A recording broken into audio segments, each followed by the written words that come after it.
देश के अंदर, देश के बाहर जिस तरीके से पुतिन ने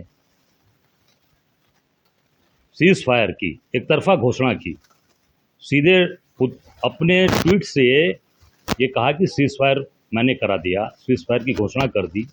इससे साबित हो गया कि प्रधानमंत्री हमारे देश के जिसकी एक साख होती थी, इंदिरा जी प्रधानमंत्री थी, नेहरू जी थे, राजीव जी थे, इन लोगों ने जिस तरीके से लोग, इस तरह के लोग थे जिनकी एक साख थी पूरे दुनिया के अंदर, उस तरीके से नरेंद्र मोदी जी लगातार साख होते जा रहे हैं और लगातार इनके ऊपर हमलावर हो रहे हैं। बाहर के लोग कह रहे हैं, ट्रंप लगातार बोल रहे हैं कि हमने कराया, हमने कराया। मुझे लगता है कि 50 बार उन्होंने व्यापार का हवाला देकर कहा। तो अब तो वो सब पुतिन को भी धन्यवाद करेंगे, कुछ दिन में ट्रंप को भी धन्यवाद, चाइना भी सुन रहे हैं, जाने वाले हैं, जहाँ पर इतनी बड़ी घटना घटी, इतनी सारी बातें हुई हैं। ये पूरी आप देख सकते हैं कि पूरी तरीके से जो आज इनका वो चीज़ें सारी हुई, वो पूरी की पूरी अब ये पूरी दुनिया देख रही है कि जिस तरीके से चाइना ने गलवान घाटी के अंदर हमारे सैनिकों के साथ जिस तरीके की कार्रवाई किया था, आप देख सकते हैं कि पूरा देश जानता है कि हमारे उसमें सैनिकों के साथ क्या हुआ था। और उसके बाद भी आप चाइना जा रहे हैं, ये हमारे सैनिकों का अपमान है, देश का अपमान है। तो ये सबको धन्यवाद ज्ञापित करेंगे, सबके सामने जाकर ये मैं समझता हूँ कि ये लंबी चौड़ी बात करेंगे, पर देश समझ चुका है कि ये कमज़ोर हो चुके हैं और झूठ बोल रहे हैं। चुनाव आयोग को विपक्ष द्वारा चुनाव आयोग पर आरोप लगाने के बाद आज संबित पात्रा ने, बीजेपी के नेता हैं, उन्होंने प्रेस कॉन्फ्रेंस किया और कहा है कि विपक्ष जो है, चाहे कांग्रेस हो, आरजेडी हो, टीएमसी हो या आम आदमी पार्टी हो, ये भारत में बांग्लादेश और श्रीलंका जैसी स्थिति पैदा करना चाहते हैं। नहीं, देखिए, ये जो संबित पात्रा को पहले बोलना चाहिए। अनुराग ठाकुर ने क्या बोला? अनुराग ठाकुर ने कहा ना सीधे सीधे, तो चुनाव आयोग के ऊपर अनुराग ठाकुर ने बोल दिया, उनके ऊपर नहीं बोल रहे हैं। अनुराग ठाकुर को अपने खुद के नेता पर बोलिए कि अनुराग ठाकुर ने क्या कहा।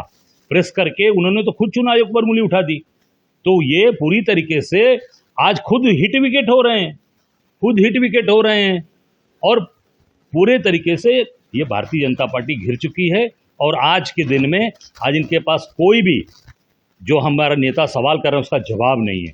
चुनाव आयुक्त अल्टीमेटम देते हैं, 7 दिन का समय देते हैं, तो अनुराग ठाकुर को क्यों नहीं देते हैं? अनुराग ठाकुर से भी वो जब कहना चाहिए कि आप कितने दिन का उनको अल्टीमेटम देते हैं, देश वो भी माफ़ी मांगे, उनको उनसे शपथ पत्र नहीं मांगेंगे। तो ये अब बौखला गए हैं क्योंकि इन्होंने बेईमानी करके प्रधानमंत्री मोदी 1 बजे तक मैं चुनाव जीत रहा हूँ, मैं 7 राउंड लगातार जीता। किसी से आप पूछ सकते हैं 7 राउंड जीतने वाला व्यक्ति कभी आज तक चुनाव हारा है? जो 7 राउंड जीतता है वो चुनाव जीत जाता है, घर चला जाता है। और मुझे चुनाव हरा दिया गया, 1 बजे के बाद बंद कर दिया गया। पूरी तरीके से चुनाव के जो अधिकृत वेबसाइट थी बंद कर दी गई। 5 बजे डिक्लेयर हुआ कि मोदी 1.5 लाख से जीत गए।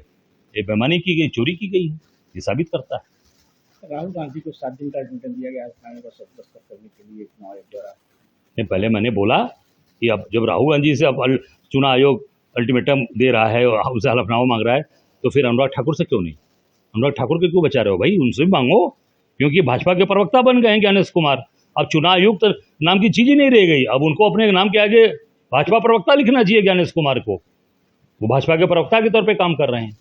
अखिलेश यादव का एक बयान आया है, उन्होंने कहा है कि 2017 में डीजीपी को हटा दिया गया, चुनाव के दौरान गृह सचिव को हटा दिया गया था, लेकिन 2019, 22 और 24 में किसी एक अधिकारी डीएम तक को नहीं हटाया गया। चुनाव खुलेआम इस समय भाजपा का बन गया है। नहीं, बता रहा हूँ मैं, बनारस में हम लोगों ने, हमारे यहाँ डीएम थे कौशल राज शर्मा, उसके बाद कमिश्नर हो गए बनारस। लगभग 5-6 साल बनारस में रहे। हम लोग लिखा पढ़ी करते रह गए, 3-3 बार हमने चुनाव आयोग को लिखा, हटाया नहीं गया। और उसके बाद मोदी जब चुनाव जीत गए तो मोदी जी को चुनाव जिताया कौशल राज शर्मा ने, और कौशल राज शर्मा को फिर दिल्ली में जल आयोग का सीईओ बनाकर बैठा दिया गया। उनको बहुत बड़ा इनाम दे दिया मोदी जी ने। दिल्ली में ऑन डेपुटेशन जो यूटी कैडर का अधिकारी बैठता है, यूनियन टेरिटरी कैडर बैठती है, वहाँ पर यूपी कैडर के ले आके कौशल राज शर्मा जी को चुनाव जिताने के उपलक्ष्य में उनको ले जाकर सीईओ जल आयोग बना दिया गया दिल्ली के अंदर। जो अखिलेश जी बात बोल रहे हैं वो पूरी तरीके से साबित होती है। मैं उसका गवाह बैठा हूँ बनारस में।